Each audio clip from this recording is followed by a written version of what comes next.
Hello everybody and welcome back to World of Warships Legends. My name is Spartan Elite 43 and tonight we have, finally, our very first look at the new legendary battleship for the British, the Conqueror. Now, it's been a long time coming. We knew it was on its way.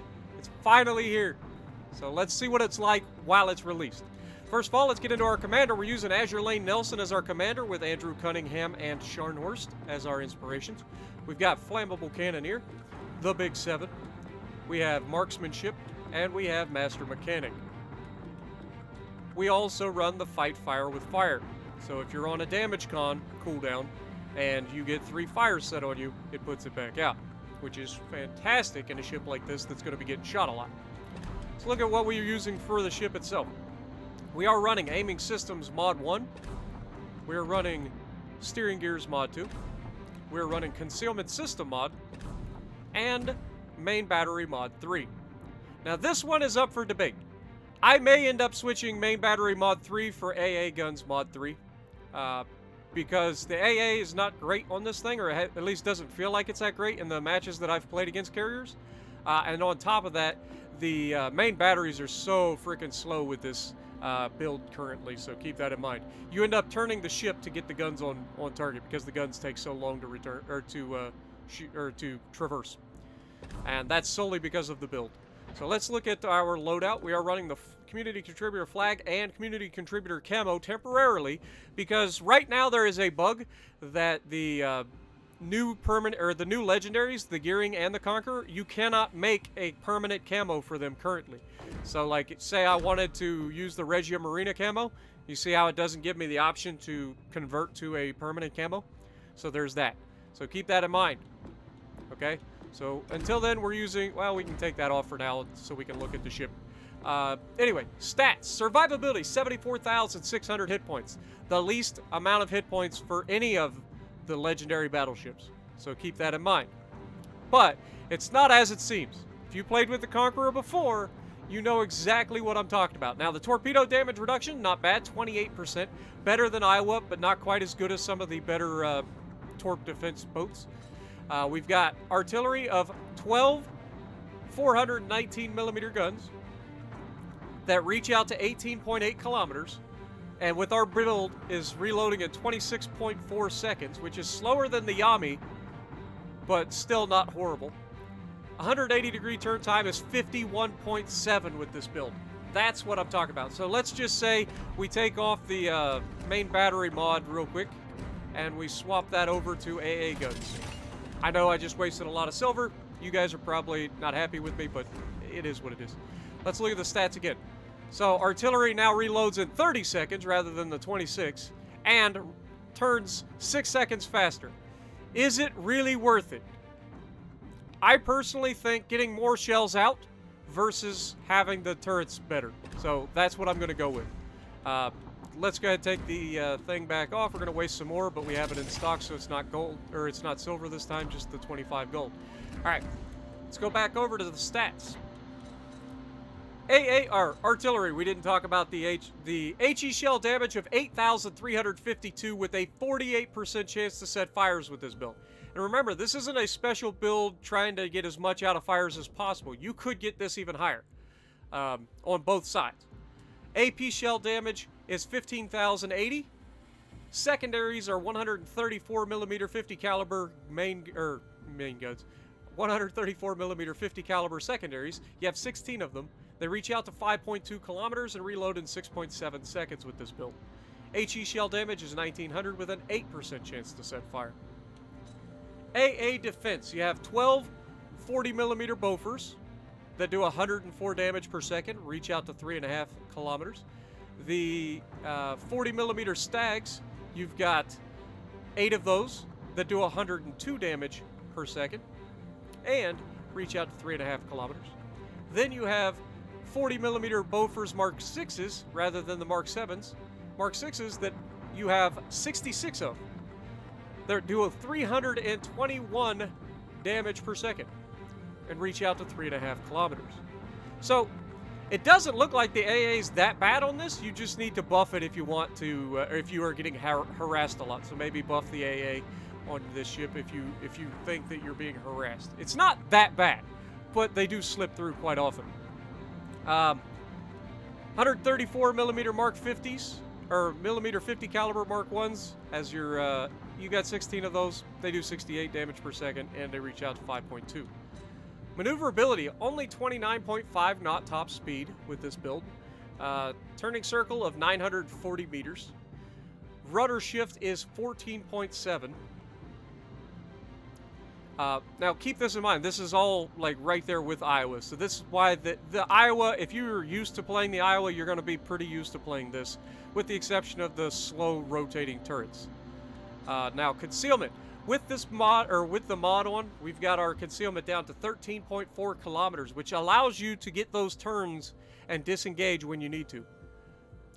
You also have a 11.2 kilometer detection by air, a 2 always guaranteed, and a 15.5 kilometer detectability while firing in smoke. Let's look at the armor. We have 32 millimeters of bow plating and stern plating. If we look at the Citadel location, you can see it's right at the waterline, maybe slightly raised.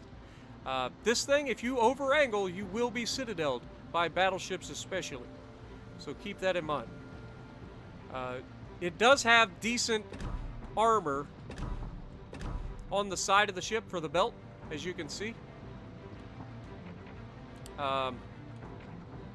It shows 403 to 406 millimeters. So the armor is not too bad, especially if you can get it angled. But if you over angle and they get a good shot into the side of you, you're going to have a bad time. And as you can see, it extends from the frontmost gun, actually slightly ahead of the front gun, to slightly rear of the rear gun. And we have 4 triple turrets. So let's look at the overview. Pyromania, above average chance for HE shells to cause fire. Agile, above average ability to change direction. Superior HE damage.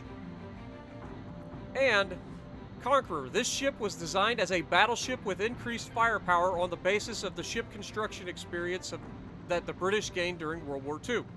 The project was notable for her 419mm main guns, which were developed in the early 1920s, and were one of the most powerful British naval artillery systems. She was designed in 1949, but she was never built. So, let's take a look at it. I mean, it's a good-looking ship. It's the Conqueror. There's not a whole lot of negative things you could say about the Conqueror. So, keep that in mind. It is a very, very good ship. And with that being said, let's get to the gameplay. Alrighty, so we are going to be on Fault Line, and we are in a domination match. Now, I'm not going to lie. It took me a few matches to finally get the one that I wanted to show you guys, even though I had some pretty solid games today.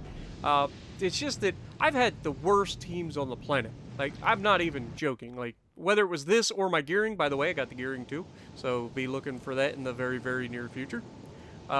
Whether it's this one or the gearing, you know, both ways, I had, like, the teammates that just refused to play. I don't understand people that do that. Like, honestly. Like, every battleship on our team would sit in the back as far away from everything as possible. They can't shoot at anything because there's islands between them and the bad guys. Like, just the whole mess that you don't want on your team. Just everything. I almost got a solo warrior because of a team that just absolutely threw a game. And the reason I say almost got a solo warrior is because they actually forced me to get close at the end to try to torp a guy, and he got the best RNG ever and managed to basically death strike me in my gearing. And it was so close. It was like 10 seconds left or less when he killed me, and we were just about to lose on points. I needed him dead. If I killed him, we win, but in the end, he ends up killing me, and he wins the match. But very, very close to a solo warrior. I captured all 3 bases in that match, ended up with like 2,300 base XP and a loss. Like, an insane game for me, but my team just completely threw it. So look forward to that one in the gearing meet, though. It's going to be a fun one. But anyway, we are going to go left into Charlie and try to help the team. You can see our Kaba versus their Kaba, middle of the map. I can't really get a shot. I am looking for it, but he's going to start moving away, and he's right at the edge of my range, so there's no way I can hit him. So it's unfortunate, but it is a thing. Now we're going to push around into Charlie Cap and start getting a shot. Now we already got one shot out on the mast for 16,000 damage and two fires, which is insane. The Conqueror is the worst nightmare of any good player. What do I mean by that? Well, good players don't generally sit broadside to people, right? They angle. The Conqueror doesn't give a crap if you're angled or not. I'll showcase that later. However, Grossiker first flat broadside. I get that beautiful salvo of HE out. We immediately set a fire. We get 7 hits, and we get another 10,000 damage off them. Now we start bow tanking. We go ahead and switch over to the AP. This is where the Conqueror gets really, really dangerous. First of all, you need to bow tank.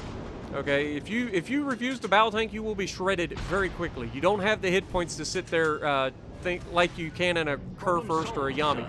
So keep that in mind.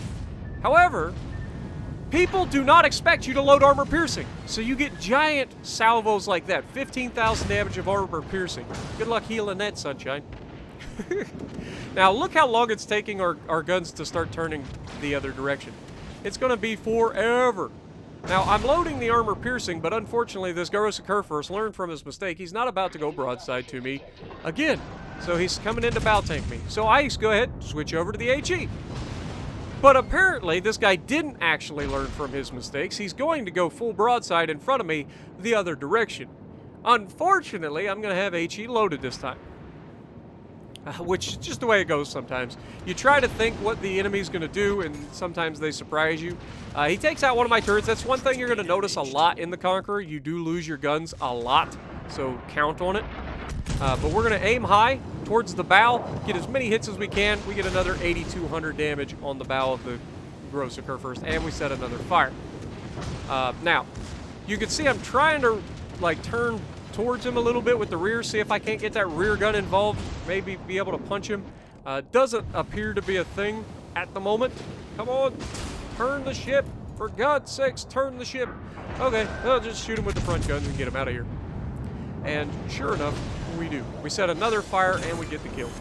Massachusetts is thinking about coming out, so we're going to start bow tanking forward again. We don't want to stay out here broadside. Massachusetts going to really struggle to do much to me if I'm not over-angled. He can't really feast off of my superstructure too much because, unlike the Americans and the Germans, the superstructure of this thing, while it is massive, doesn't have a super high damage pool. So you're not going to get that much. And then we reach out and touch the Conqueror with the front guns, get a really nice hit on him. Reach out there with the rear guns, and I'm actually going to beach thinking the torps were headed in my direction, but they're not.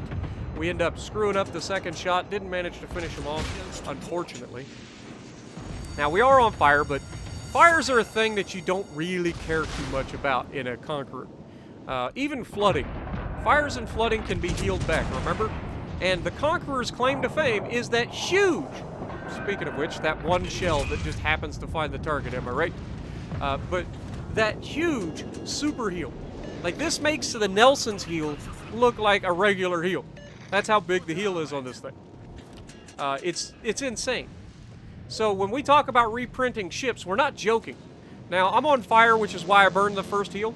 I figure I can take the damage from the fire and keep healing it back as we're healing. And sure enough, we did get a little bit out of it. Now, 12 seconds left on that fire. It's just going to burn itself out. I'm not too worried about it. Now, I was expecting the Massachusetts to come around the corner and be ready for me. That's why I was opening up. Now, this is dangerous in most ships because, I mean, if a Massachusetts comes around the corner, he's going to Citadel me to pieces. But he's unlikely to get a depth strike on me, so I'm playing with fire. You know, I'm assuming that he's not going to kill me, and that'll give me time to get my next super heal off. Even with Citadels, like when you take Citadels in this thing, you don't have to worry as much because it's able to heal so much back. It's insane. So keep that in mind. With that being said, we are going to start pushing forward. We know the Massachusetts at this point is running away from us. He's not going to come around the corner. And our Z-23 that's on the other side of the island is charging a Massachusetts. He cannot kill a Massachusetts in a single salvo of torpedoes, to my knowledge.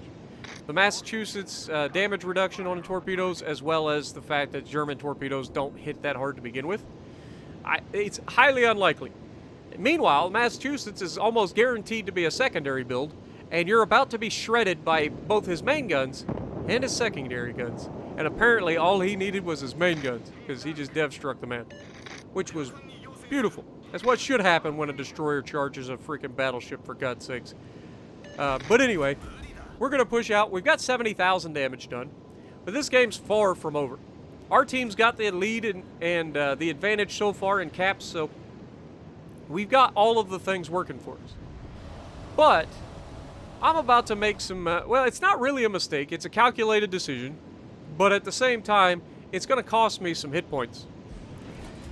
We know where the Massachusetts is. We know he's trying to run away. This Yami that's behind me, this guy makes all of the wrong moves for the entire match. I don't know why. He took so long to get behind me that he had nothing to shoot at.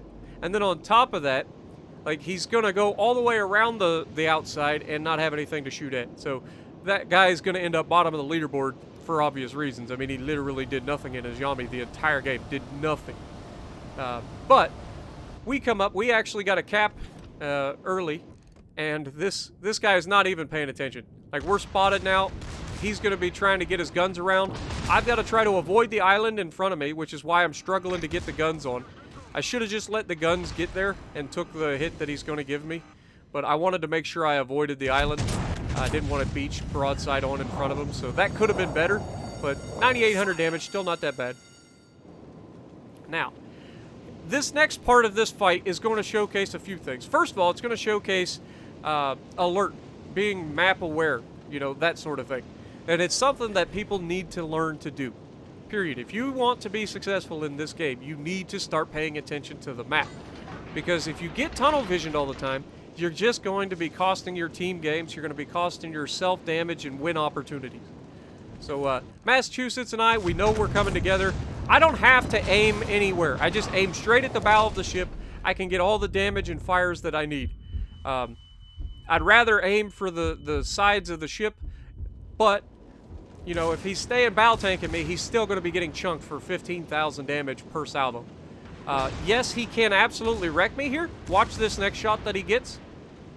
We'll see if we actually citadels us or if he just does enough damage. Now here, we're going to shoot into his bow again. Another 13,000 plus. And he does hit us, and he does get a citadel, or at least multiple penetrations that added up to basically a citadel. Looked like he got one citadel and one penetration potentially. But, yeah, you can see, not that big a deal. But Kaba starts shooting at it. Kaba not only is a risk for torpedoes, but also a risk for being able to capture bases. And we need to win this. Now, because he's shooting at us, we've got 3 fires. I'm going to go ahead and put that out. Notice I'm turning my ship rather than turning my guns, because I know that I'll never get the guns around in time. We take a shot, and this just beautiful shooting. So, screw you guys that say I can't shoot, okay? I know that wasn't the longest shot in the world, but I have a pretty good aim most of the time. Now, he has no real shot on me. Yeah, he can shoot me in the butt. It's not that big a deal. He can't really do a whole lot back there. So now, I'm going to be able to get my rear guns involved, and I'm going to shoot him in the bow again. And watch how much damage I'm getting just by shooting his bow with HE. Remember, this is HE. Yep, there you go. There's another 10K damage. Now, we defended the base. Kaba dies. We're up to 11 fires done. We got 140,000 damage done. I look out. We see a Yami out there that has no health. So we're keeping an eye out for when he gets spotted. Now, it looks like the Yami's about to come back and charge in through the A-cap and potentially head me off. He's likely to get a heal. So I'm figuring he's going to come to fight. We're about to get our super heal back, and look, we're at 14,000 health right now. Watch how much we end up with after we heal. Ready? 14,000? Let's see what we end up with. It's going to be glorious. Well, there's 10,000 damage we just healed back.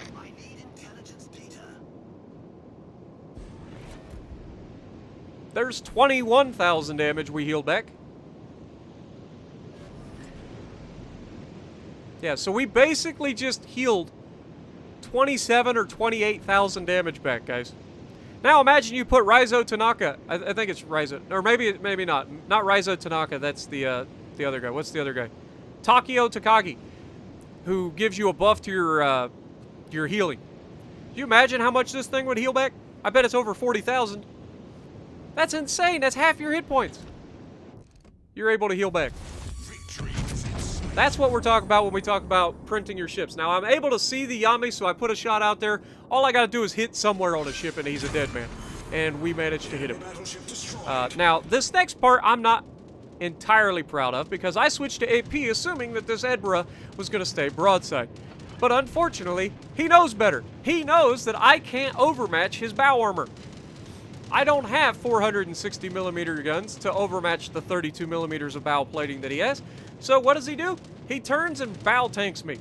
And of course, I loaded AP for this salvo. Nothing I can do. So I try to aim high, see if we can hit that superstructure, maybe knock out a gun, and unfortunately, we just bounced everything off of them. Now, we got some plane drop torpedoes. We turn in towards them. One of them does not arm. The other one does, but gets reduced. Only 4,000 damage and no flood. Now, we're loading the HE this time because we weren't expecting to get a decent shot at him. And of course, why would he go broadside, guys? He's dumping more torpedoes, right? So we're going to slow down, turn out, and try to avoid any more torpedoes. Now, we destroy one of his torp tubes. We set a fire. We've got the man burning. Like, we've got all the things at the moment.